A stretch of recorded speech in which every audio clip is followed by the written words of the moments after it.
Bonjour, peut-on tomber enceinte grâce à la pratique de l'œuf de Yoni? Alors il faut quand même être clair, votre œuf n'est pas magique, il n'a pas des pouvoirs incommensurables et il n'a pas le pouvoir de vous permettre de tomber enceinte.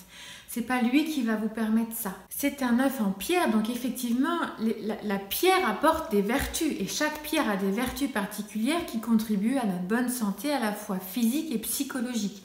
Alors si effectivement être en bonne santé, c'est optimiser vos chances d'être enceinte, c'est vrai. Travailler avec un œuf en pierre qui a des vertus qui contribuent à votre bonne santé, eh bien ça peut optimiser vos chances d'un jour concevoir.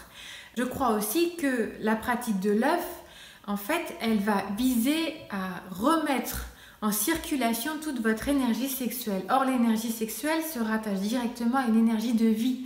Donc, on peut imaginer que plus en vous, la vie va circuler, plus vous vous sentirez vivante, vibrante, plus vous allez vivre de l'intensité dans votre sexualité, plus la vie aura envie de se nicher en vous.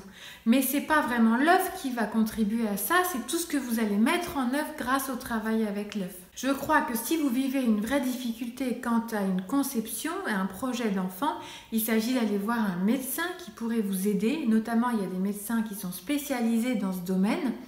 La naprotechnologie est vraiment bien conçue pour ça. Elle permet d'encourager l'arrivée d'une conception de manière complètement naturelle.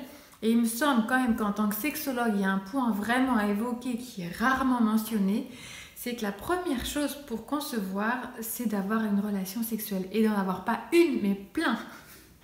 Plus vous en avez, plus vous êtes vibrante, plus vous êtes vivante. Et c'est peut-être la première manière, plutôt qu'avec un œuf, d'espérer concevoir. Parce que je rencontre quand même dans mon travail pas mal de couples qui ont un projet d'enfant mais qui n'ont quasiment plus de relations sexuelles. C'est quand même problématique pour concevoir. Je dis tout ça sans vouloir blesser personne. C'est vrai que c'est un sujet, par ceux qui le portent, qui est souvent vécu comme douloureux. Donc je souris, mais parce que parfois notre espoir tellement fou dans une conception nous rend un peu naïfs sur ce que pourrait nous apporter une pratique ou une autre.